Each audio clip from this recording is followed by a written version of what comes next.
It's not the driver, it's the putter. Yeah. Oh dear. What a Yeah, great very joke, good. Rob. Oh, good morning and welcome to another edition of the Digital Download. I'm Rob Durant, founder of Flywheel Results, and I'm honored to be the guest host this week. On screen with us this week, we have three of my colleagues. I will ask each of them to introduce themselves, starting with Tim. Hi, I'm Tim Hughes. I'm the CEO and co-founder of DLA Ignite. And I'm always excited to come here on the Digital Download, Rob, especially when you run it. It's always awesome.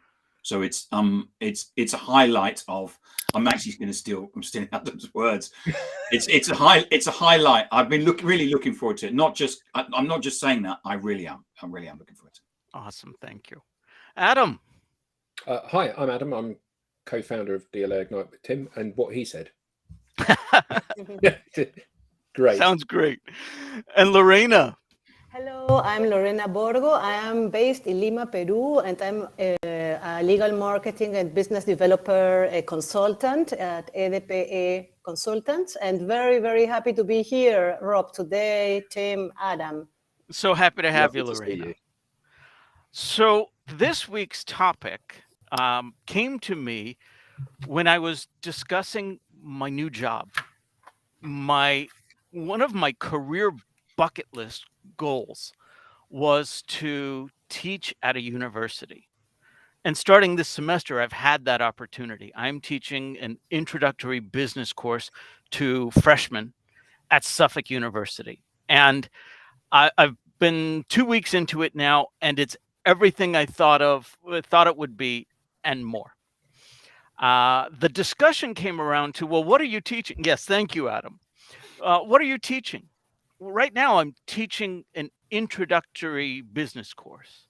But what I'd really like to do eventually is to develop a sales curriculum. Turns out, I used to joke that they don't teach sales in college. That's actually not correct. There are more and more universities offering sales degrees these days. So not only would it be a course in sales, it would be a full 4-year curriculum around sales. But that led us to a question. Does somebody need a 4-year degree to be effective in sales? So that's what we want to kick around this week. Now, we know you, we know our audience. Our audience has been around the block, our audience has been through it. And maybe you have a degree and maybe you don't. And there's plenty of anecdotal evidence that speaks to both sides of that.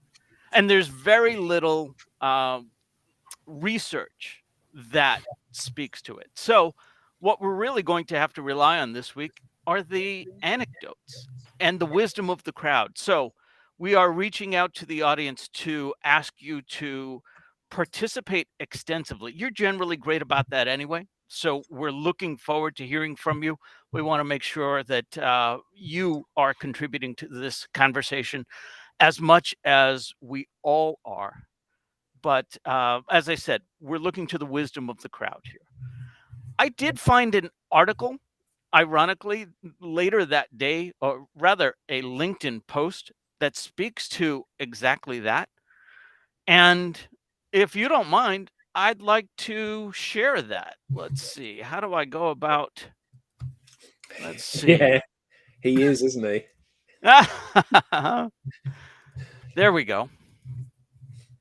So this post is from an SVP of marketing, Kyle Coleman. And he speaks about, is a college degree required for SDRs? SDRs, of course, being the sales development representative or business development representative, typically the entry level role for people breaking into tech sales. Now, full I do full is work with these tech companies as an outside recruiter helping to find and place SDRs and sales executives and even sales leaders. So I have a interest in this as well. What was interesting to me was the position Kyle took. His VP was a firm yes. Kyle was a firm no. And Kyle goes on to explain exactly why, based on the experience he's had with other far training and developing people. He has found that hiring, how did he put it? Let me scroll down and get it exactly. Hiring for aptitude, not pedigree. You'll notice this particular post. One of them. Now, again, to the anecdotal evidence that we've been thinking about versus the act of data and so is probably a bit of a bias regarding as well. Very few people will want to contradict somebody's post, whereas many will support and even ensure their anecdotes that are a lot. But we roll it out to the group here and to the audience. In your experience, have you that a degree in, for that matter, anything, sales especially, is required to break?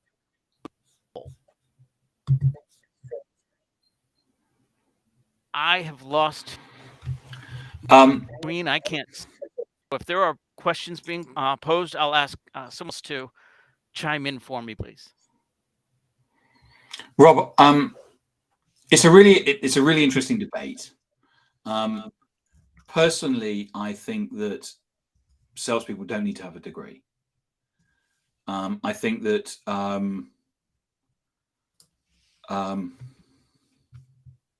I think you don't need to have a degree. I think that, but you need to have some. You need to have training. I've last week I told a story about the fact that when I was in a corporate role, there was 66 salespeople in my area in this corporate company. 7 of them always made their number and always did 200%. And when we did some research to find out what made those people different, what we found was that those 7 people always did training. Whether it was once a year or once a quarter, that they saw training and the access to training and being trained as being a competitive advantage. And sitting down preparing for this, when I first started in selling, I was very lucky. I had some sales leaders who could negotiate, but after I did a negotiation course, it changed my life. I rarely pay full price for stuff. Or if I do, it's just because I can't be bothered to negotiate. But it gave me an insight into what was happening the other side of the table, which enables me to plan to go into meetings and therefore work out what I can see as a win-win. So I win and they win and the customer wins. So there's certain things and certain skills I think that you need to have. Whether that should be a degree or not, I don't know. Or whether, I know a lot of people who've done degrees, say in biology or psychology or something like that, and then have come into sales.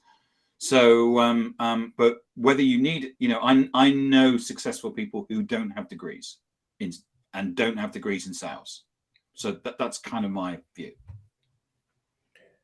I think what we do is a perfect metaphor for this, because we train people and give them the knowledge to use social as a platform to exploit their skills and promote themselves and do what they need to do in business.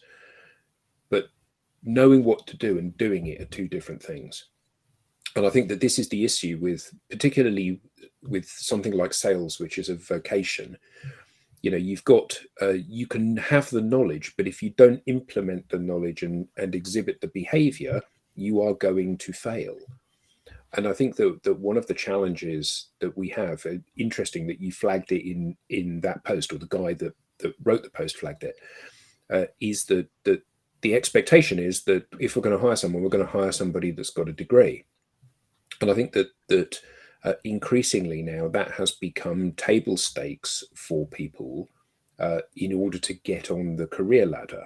And I think that's a really dangerous place to be, because often people assume that having a degree equals competence at something. And whilst, you know, one of my pet hates is when people say, you know, where were you educated? The School of Hard Knocks. You know, it's very funny, but actually there's a lot of truth in that. You know, what I want is, when I'm looking for people, I'm looking for people that have got experience of dealing with difficult situations. And I remember some years ago, I ran a design agency, and we hired somebody, a designer, and he was an incredibly talented young designer, fresh out of university, got a first in his degree, a magnificent portfolio. And he came and started on his first day, which happened to be a Monday. I guess they often are. So we sat down and we had a team meeting, and we said, these are the projects, and you need to go away and come up with some initial concepts for this, and we'll reconvene at 12 to go through those concepts and decide what's working and what isn't. And then everybody kind of went to their desks, and he sat there and he came up to me and he said, what, 12 today? Because what he had was, he had this skill, but it had been in an academic environment, which is, you've got a term to complete this project. And the most valuable thing that I've found in designers, which I worked a lot with designers in that period, was the ability to A, turn something around quickly, and B, to never run out of ideas. So, you know, you present something that you're proud of and the client says that's rubbish, and you present something you're proud of and the client says that's rubbish, and you present something, and you keep coming back with more and more and more ideas, and you're a bottomless pit. And it's the same with sales. You know, salespeople, the most important skill that a salesperson has, or should have, is the ability to get back up again when they're knocked down and try again and keep trying.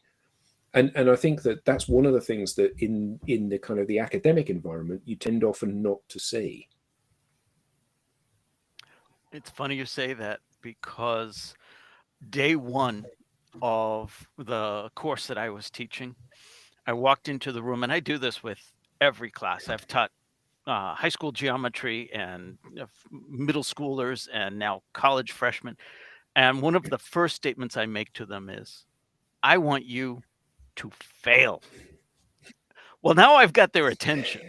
I even have a LinkedIn article that it goes by that same title. And what I share with them is, this is where you try stuff. This is where you experiment.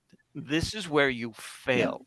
And I've used this analogy on this platform before as well. It's much like weightlifting, where you tear the muscles apart so that they can come back together even stronger. And that's what much of academia does not do. Much of academia is centered around, you know, let's get the grade. How do we get the A? And it's the grade for the grade's sake. Me, it's the learning for the learning's sake. I have all these papers to grade now and homework to assess, and I couldn't care less about that. I have to do it, and I will, but did you learn? If so, let's not worry about the letter I put on that paper. But that it's just interesting that when you were saying that's the idea that sparked with me. I think it's a very. I joined this digital download session because I'm very interested in all related to sales. I work with a professional services provider, and they haven't taken any courses on sale at university, whether at university or maybe a training. I would like to highlight what Adam said. One thing is the academic, and the other thing is the practice.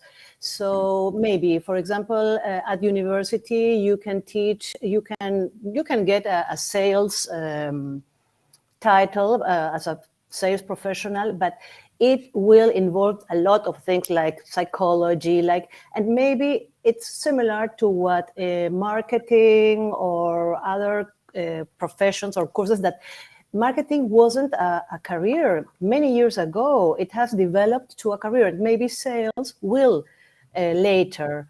But I am not sure if it's a matter of we need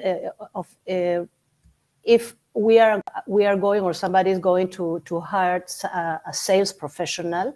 But what I think is very important is to train. That's what Tim mentioned, to train people with soft skills and also with other skills to be able to sell. Now, my question is it necessary to train, for example, lawyers or accountants during their undergraduate period in sales?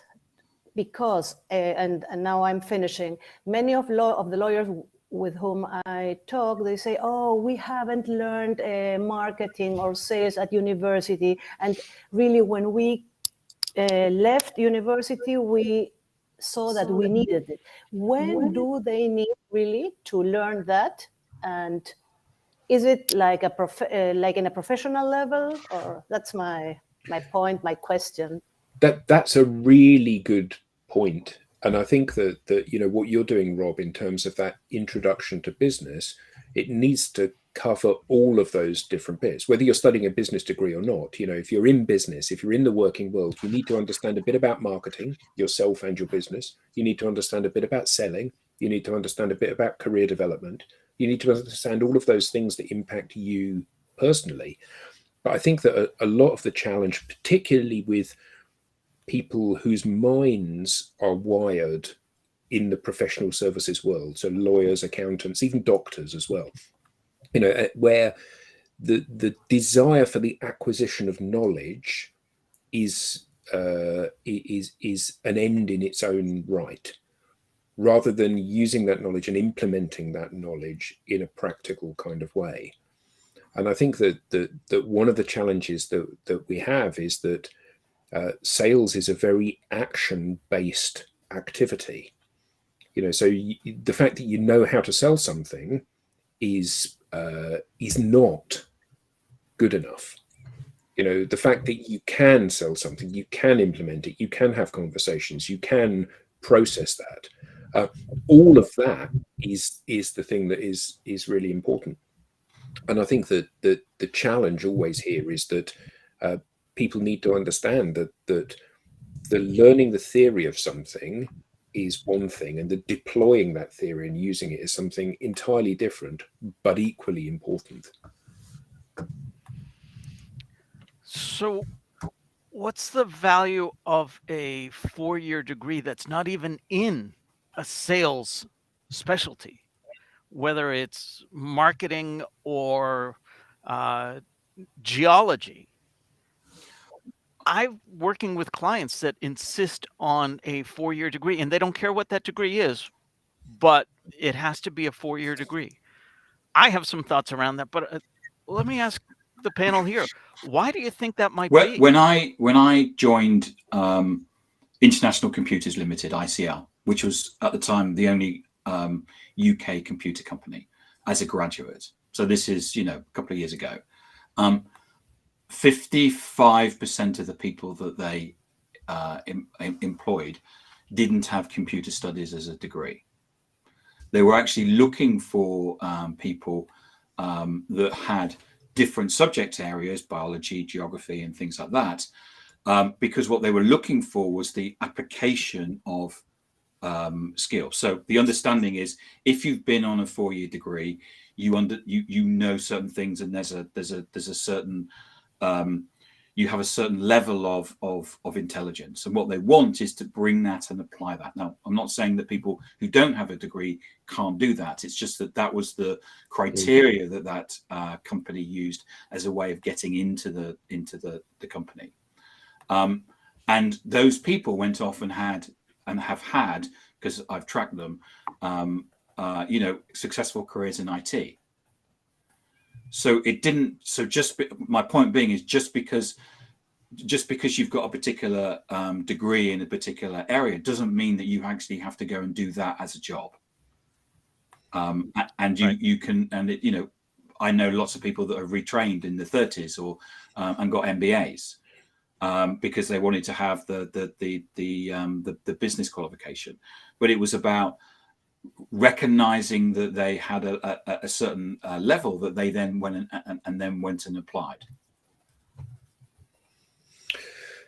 Yeah, and I think that demonstrating that you can be educated to a certain level is potentially an important step in refining people. I think one of the challenges that we have, certainly in the UK at the moment, is that now everybody gets a degree. Not everybody, but when I was of university age, I think 3 or 5% of people went to university. Now everybody gets a degree, and the 50% of school leavers get degrees. Yeah.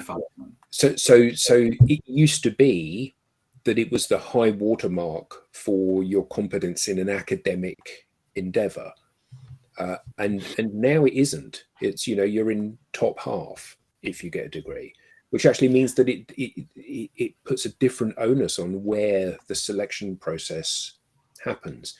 And certainly I think for because my wife and I have 2 children of university age. One of them is at university, one of them has decided not to go to university. And the thinking behind that is, if you don't know what you want to do with your life, why would you go and study something that doesn't help you do that and rack up an enormous debt in doing that ultimately you may never be able to pay back if you don't get a job which pays you more as a result of being a university graduate? So clearly, if you're a doctor, you need to go to university and get a degree in medicine. And if you're an architect, you need to get, because these are prerequisites for doing those roles. But there are so many roles where that isn't necessary as a degree, but that on the job or vocational training, or in the UK, BTECs or NVQs, are potentially very valuable degrees, like apprenticeships, learning how to plaster or be an electrician or whatever, which teach you practical application of practical skills. And I can't help thinking that sales is very much in that kind of group. It's not about what you know, it's about what you do. And as somebody said, Andrew said, the experience of how to fix things when it goes wrong. And actually nowhere is that more telling than in sales, because you're having one-to-one conversations with individual people, and those people do not all respond in the same way to what you say. And when the conversation goes off track, you have to be able to think on your feet and bring it back. And maybe that's something which is an aptitude which is developed over many times of getting it wrong. We have a qualification in the UK called BTEC. And BTEC is a vocational qualification. So if you were going to be a plumber, electrician, you do a BTEC. And you can do that. You can either go to college straight away, or what you would do is you do it on day release, which means that you'd be a plumber 4 days a week and go to college once a week. I kind of see sales sitting in if it was me, I would see sales sitting in the BTEC, because I think it's about application of knowledge. And what I would want is, I would want to go and be a salesman for 4 days a week and then go 1 day a week to college or something like that, rather than study sales for 4 years and then. So I've been involved in 2 sales university courses. One at Rutgers, which is an online course on social selling, and another one is with the I've got with the Spanish organization who do the MBA online. By far, I get a lot of traffic from people that are doing the MBA online. There's now a sales module as part of that. I'm in that. I'm not the only person, but Chris Voss, the guy who wrote the Let's Split the Difference books, in there as well. That gets me an awful lot of traffic in terms of people saying, I've done this course, it's really good. They don't say they've done this course and it's really bad, but they've done this course, it's really good, and I'd like to connect with you.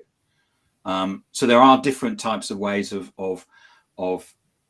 providing vocationary training for salespeople, not just about going away and doing a degree.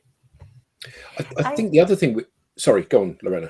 No, may I say something, Rob? When I listen to you and then listen to Tim and Adam, I can recognize there is a difference between the European view of studies and the American one. And you are American, and Tim and Adam are in Europe. So Europe has developed, like what they say, university degrees and this institute degrees. It's like, I know very well the Germans, and Germans do the same. They have university degrees and the not professional studies. But in the United States, I have the feeling, and please correct me if I'm wrong, you put all at the university. So you don't have, I think, that middle level of preparation for plumbers, electricities, hair dressers, or whatever.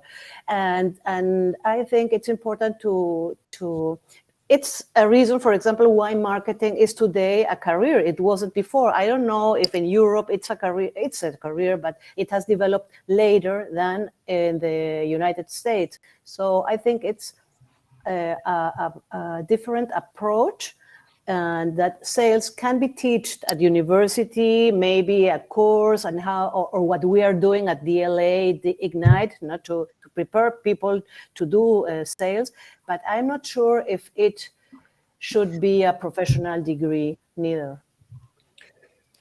So I remember about 10 years ago now, when my hometown, we're a suburb just outside of Boston, we were looking for a new superintendent of schools for our district.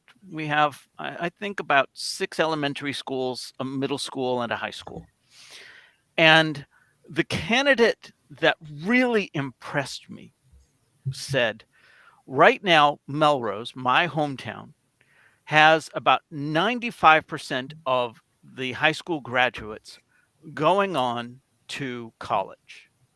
And her words, I think that should be closer to 80%. I was in complete agreement. We are sending too many kids to college, and the ROI on college degrees is diminishing because the costs of college are significantly outpacing wages and even inflation and any return they could hope for. But I think this all stems from, and I hope somebody out in this audience can help me with this, because I've done some research and I still can't find it.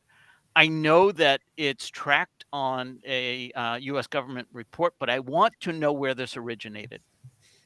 Somewhere it was first said, those that graduate with a college degree in their lifetime will earn $1 million more than those that don't.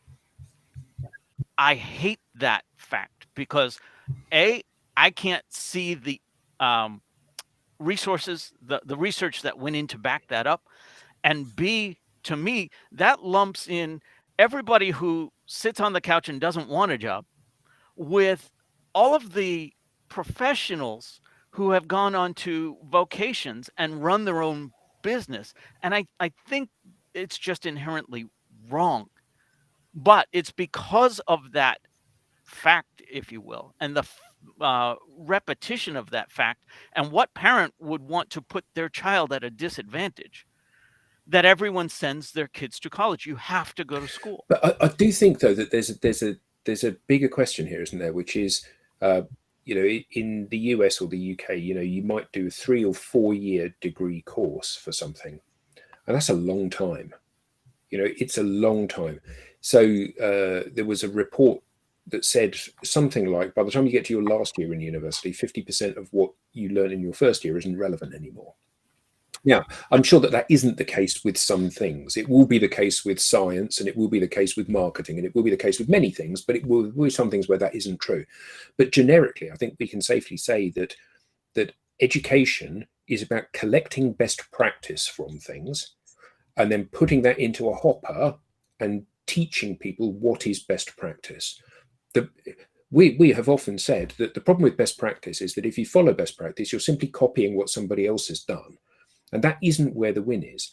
And I think that whilst clearly being educated to a university level does have some advantages, it does open some doors if it's the right university and you've got the right degree and you've got the right grade from that university. But I think that if we look at people that we would consider to be massive innovators, massively wealthy individuals, huge success stories that have gone on to innovate and do remarkable things in the last 20, 30 years, there's Steve Jobs, there's Bill Gates, there's Elon Musk, there's Mark Zuckerberg, these people that have fundamentally changed the world. The one thing that they all have in common is they all dropped out of university because they said, this is a waste of time. Now, I'm not saying that it is a waste of time, but what I am saying is that, and perhaps it is that university, that waste of time environment that they used as a springboard to go off and do their own thing, to give them the confidence to do their own thing. But what Mark Zuckerberg knew was that he was going to achieve more by parking his law degree and going to do whatever it was. What did he do? No, it's his roommate that did law, wasn't it?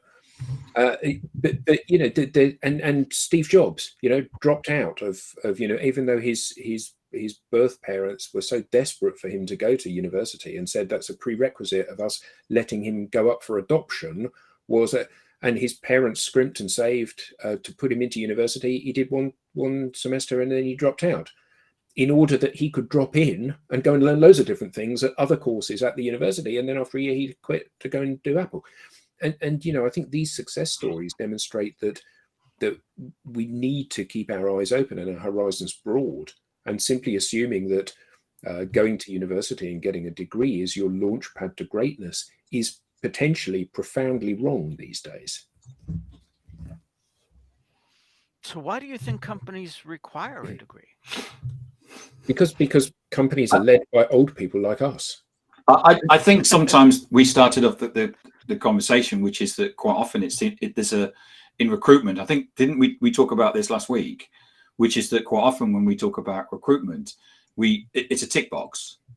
Mm. So they've got to have a degree, they've got to be this, they've got to be this, they've got to be this, they've got to be this.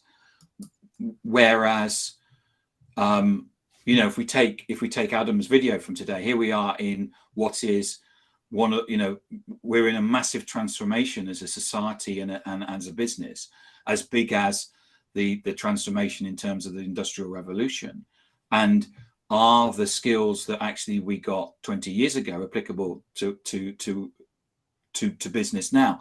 I get a lot of grads coming to me saying, I'm learning stuff at the university, and I did a marketing degree. I've now come out of doing a marketing degree. I've done 2 years in marketing. What I learned in a degree wasn't applicable to the way that the world is. Yeah. In my experience, 3 factors are at play. First of all, it narrows down the list. If you post a job for a salesperson, you are likely to get hundreds of applicants. You need a quick and dirty way to cut that down. Because the fact of the matter is, there is no one person who is perfect for that role. Yeah, I think that's absolutely right. I do think, though, that we had a conversation about this, an internal call rather than a digital download. Just about Rob's frozen. Rob, I don't know if you can hear us. It might be worth you going out and coming back in again. But maybe write him a chat. Okay, carry on, Adam. Yeah, so I was just saying that we had a conversation about this fairly recently, which, so one of the problems that we have is that recruiting people into a business is often a historical process. So, we've hired somebody, they can't do the job. So what we do is we sack them, and then we use the job description and the parameters to hire their replacement. And surprisingly, we get exactly the same person back again. and this is fundamentally not tackling any of the challenges that we have, and that's the whole kind of challenge facing recruitment now. Yes, you have to refine the number of candidates down, but is having a degree or not one of the parameters that you should use for that? Andrew makes a point. It's there's a joke, I'm sure you've seen it, Andrew, which is that the joke will say they've got to have a degree. It's a graduate job, and they've got to have 15 years experience. Yeah, I think when I hire somebody, I prefer if this person at least try it at university. Why? Because I think university gives you a kind of a sound knowledge and how, and if you hadn't that at school or at home, for example, to read, you in the United States, it's like college. I think people need basis, not only a profession, but really they need to have a basic knowledge in different areas so they can really develop later on in their professions. So that's my doubt sometimes. And secondly, going back to what you said and mentioned about like the best universities and not the, we are changing our minds sometimes, because we know that the people that came from best universities have originated world crisis. So it's not a guarantee to hire somebody from, I don't know, an Ivy League or Oxford or whatever, because we know that people have sometimes led to wars. Let us say, exaggerate a little bit, but it gives you like a guarantee like a certification that people were well prepared. But it's also, and it's developed to a prejudice. And I've learned, for example, and I've hired, for example, right now, a person from a university here in Peru that it's not the top, but she's very, very good at what, and very smart, and she does very well. So, I mean, we don't have to be prejudiced about to have a profession or to come from a certain university. Having said that, though, you know, if you've come from an Ivy League university or you've come from Oxford or Cambridge, their selection process for who goes to university is one of the most stringent selection processes anywhere on the planet.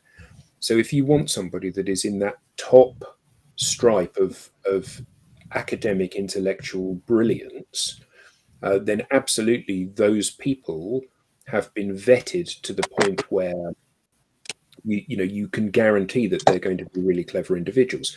The question is, though, do you need to be clever to do this particular job? You know, whatever this job is. In marketing, maybe not. Maybe you don't need to be clever. Maybe you need to be creative or innovative. In sales, do you need to be clever?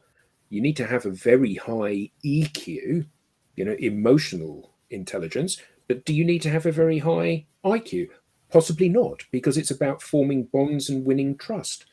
So I think that there are a whole load of assumptions that we make. If you're clever, therefore you're going to be good at anything. Well, you're not. Are you going to be a good footballer? No. Are you going to be a good racing driver? No. Many racing drivers and footballers are very clever. And part of the reason that they're so clever is that it's a psychological need to excel at things. And that's why lots of musicians are very clever people, as well as being very good musicians. But I don't think the two are, there is an overlap in that Venn diagram, but it's not a complete synergy between the two. Are you back, Rob? I am. Sorry about that.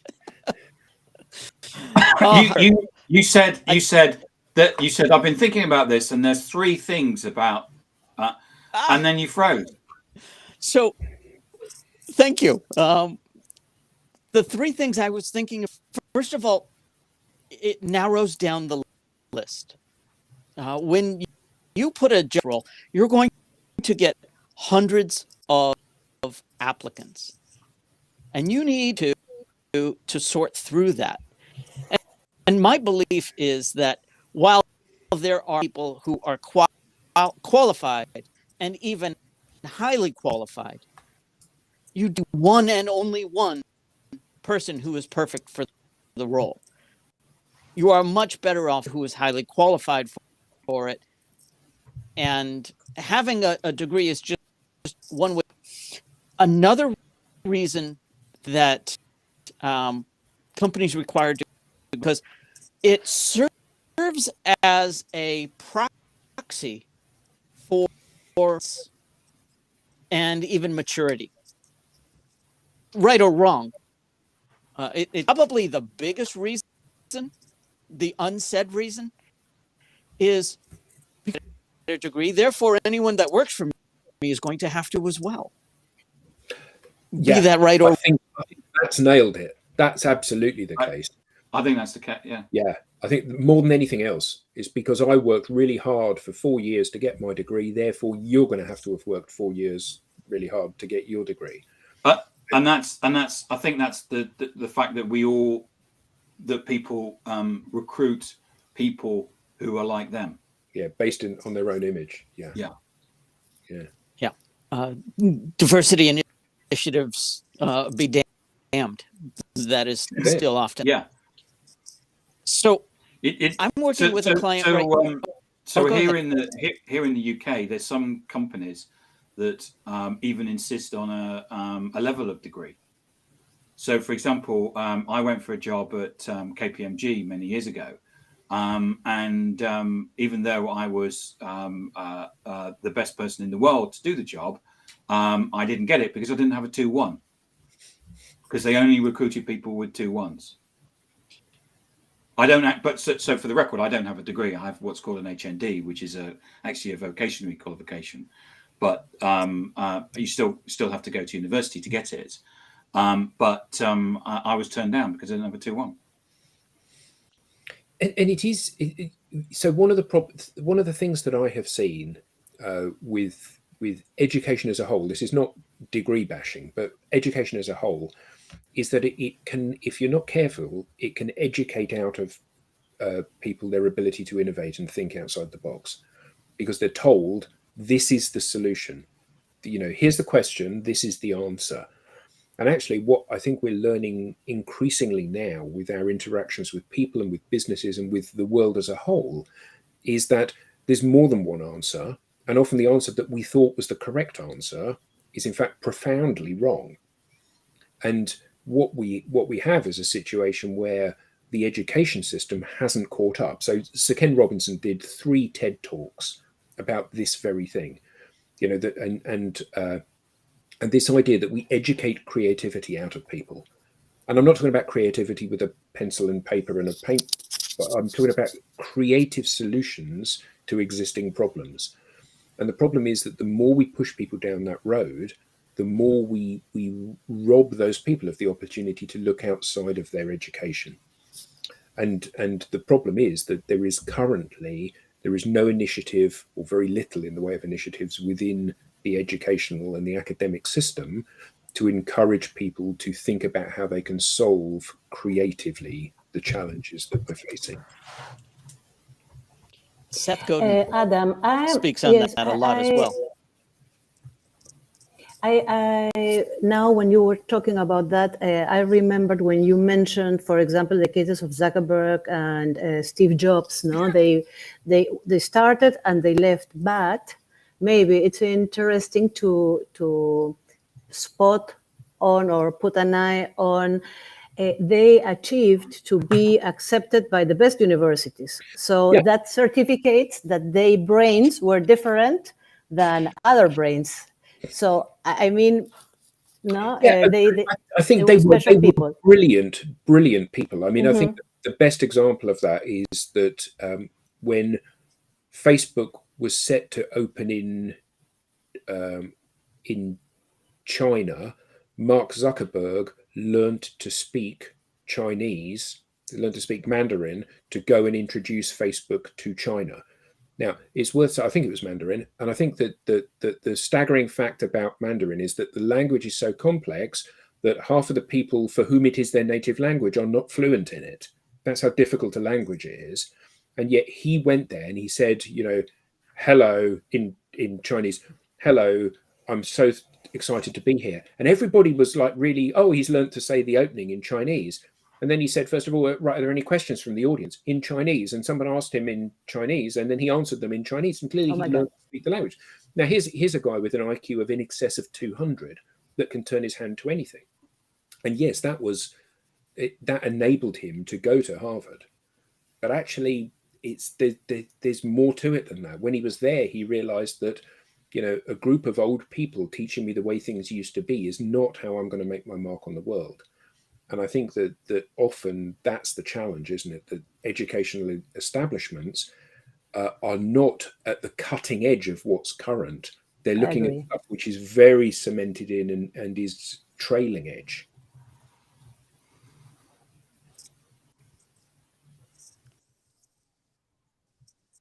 Do we have other articles bring to the conversation? You had a brilliant one that you found, Tim, didn't you, that you shared with us? Which one was that? The cost of a degree? Yeah, and there was a poll on that, wasn't there, that people were invited for, which I filled out, and the poll was, and there were like 7,500 votes on this poll. It said, is a university degree still worth the money? Yes, no, other. So other was 5%. Yes was 35%. No was 59%, which is a staggering admission, isn't it? That 2/3 of people, still 59%, 2/3 of people thought that actually a university degree wasn't. Now, whether or not that informs recruitment policies and selection policies will remain to be seen. Yeah, just so people know, this is one of the LinkedIn news items. So there's a whole bunch of articles that they've brought together from different people based around that subject. Ironic that it came up this week. Yeah, there was a new an article in the Times. They do a good university guide. Well, it's actually the Sunday Times, so the Times newspaper, and it's got some facts here about the forecast of the UK government. That will be that it will have to write. It was at the US government write off 40% of the current student debt, with many graduates not earning in the working lifetime to fully pay back their loans.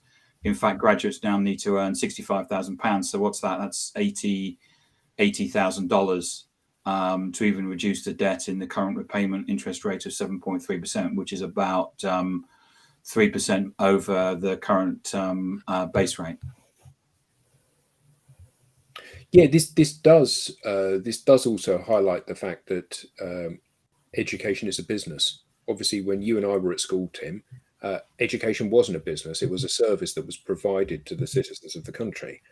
And now there are parameters around this, but I know somebody that was a lecturer at university, and so I won't point you in the direction of who it is, but some of the shocking things that he came back saying about that was he had some problem students and he wanted to throw them off the course, and he was told you can't, and you can't because they're paying and we need the money. And then it got to the point where he wanted to fail people, and he was told, well, you can't fail people because one of the key parameters for success of people selecting which university they're going to go to is what's the pass rate. So if you go to a top university, you go to Oxford or Cambridge or Bristol or wherever, then half the people fail. Well, 20% of the people fail because they haven't reached the standard that the university considers to be acceptable. As you go further down the league tables, more and more people need to pass, because what you want is you want to align good teaching with the ability to get a degree. So he wasn't allowed to fail anybody as a result of that, which is a terrible admission, isn't it? Because part of this is about selecting, here's a framework, you have to achieve this in order to get this stamp of approval. So as we've only got 10 minutes left, Lorena, this is your article. Yes, actually, it's not an article. I came across with this guy, and he's a lawyer, and he, on his headline, you can see that he's a sales agent for lawyers. And I went through his profile, and it was very interesting because, as mentioned, he studied law, but when he writes or his excerpt about him, he says, "No, here's where I could tell you about the brilliant experience I have gained over the last, and there is lots. I have helped several law firms. No, in addition, secure millions in additional revenue during my career. Instead, I will just say that my career's purpose is to help others achieve their goals." And I like this profile, and I'm starting to follow him. I asked him to connect, and he accepted. So I'm very happy I can follow him. Maybe I can talk to him because he's a lawyer that has been involved in the sales area of selling professional services in law firms. And that's why I found it interesting, because thinking about, do we need a sales or a professional title to work as a salesperson? What do we need to do, or do we need to be trained? So it was my interest, and that's why I joined this conversation today, Rob, because I found it very and highly interesting to talk about that matter. So let me ask the group this. We have, in minutes, I would say, come to the conclusion that it's necessary to start a career in sales, and really has been implied. But what about from an individual contributor to a lead? Is a degree necessary in that aspect? Could you say that again? Because you were breaking up really badly there. Oh, we've talked about the degree not necessarily break into sales, but what about progressing and moving from an individual contributor to a sales leader? Value to having a degree at that point? Oh, good. Yeah. I don't know. I think if you circle back to Tim's earlier comment, which was a degree in sales, a degree is irrelevant, but training is crucial.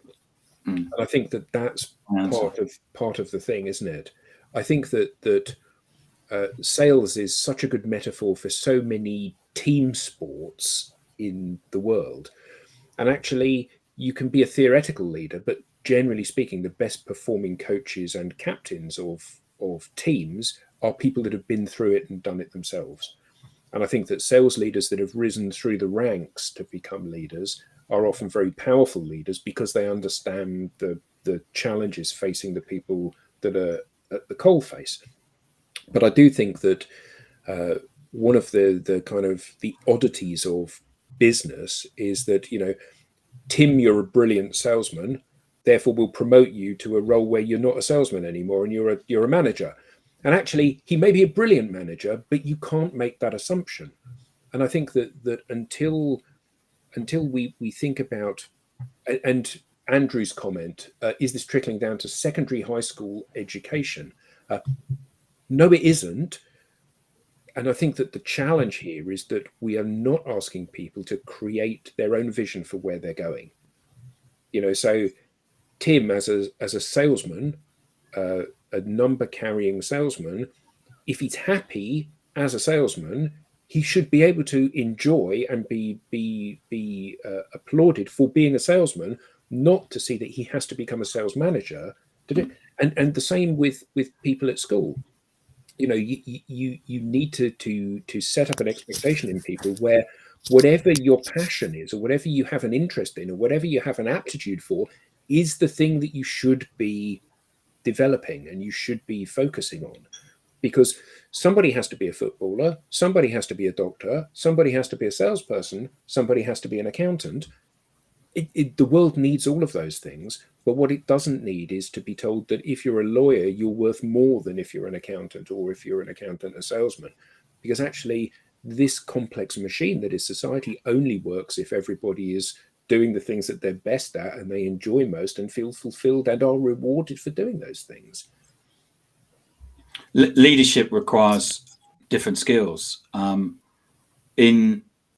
I was in my last corporate role, I went on an excellent leadership training course. It was excellent, but the balance was the money that they were putting into the leadership training. The business case was it was cheaper than keep paying all the fines that all the tribunals that they were taken to by employees. Because of the fact that the leaders that they were promoting didn't understand certain things about leadership, which is they didn't understand employment law, or they didn't understand about diversity or whatever. They might have been a great salesperson, but they actually didn't understand the world of business and the impact that can make. And saying certain things or sending certain emails can end up costing you a lot of money in a tribunal. Mm. And that's one of the things that this organization had to deal with, which is why they put all of their leadership through this particular leadership course.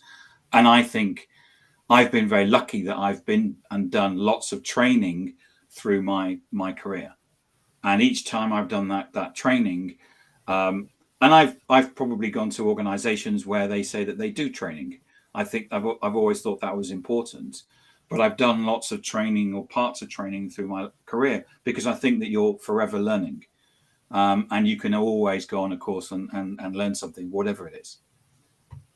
I agree with Tim. And what I would like to add is it's very important as a salesperson to know the organization where you work, so you can have the skills, and sometimes we do confuse or misunderstand that you think a good salesperson is a person that talks very well and is very persuasive. And actually, it's not. It's not. You have to know very well your business. You have to know very well the market, the stakeholders, the persons that work on the business and what you are selling. So I think practice is sometimes more important than theory, but you have to have you have to be very well trained and to have knowledge, and not only you have to be solid and sound. I think good salespeople are not the people that talk a lot and say a lot, and we tend to say, oh, you're a very good seller, but you are, because I won't buy anything from you, and I think they have to really be solid in their knowledge, and that doesn't mean necessarily a professional degree. I think so. Yeah, absolutely. So we are coming up to the top of the hour. I don't know that we solved anything here, but we never set out to solve it. Really just kick the can around and see gets uncovered. I am pleased that the cat behind you, the cat behind you is now settled down, because it was quite moving around, but it's now settled and is going to sleep. Yeah, I love this cat, Black Cat. I love him. Active here. Computer failures, connection issues. Yeah, Everything I've got a lot going on. TJ, I do want to thank everyone in the audience for contributing to thank everyone on the panel for coming to this discussion well-versed and really covering for me with all of that here. I want to apologize to the audience for all of that, but I think all in all, we were able some great discussion points and another successful digital download. Thank you, everyone, for being a Rob. part of it. Thank you, Rob. Thank you very much. Really Thank you appreciate it. very much. Have a nice weekend. We'll see you all next Bye-bye. week.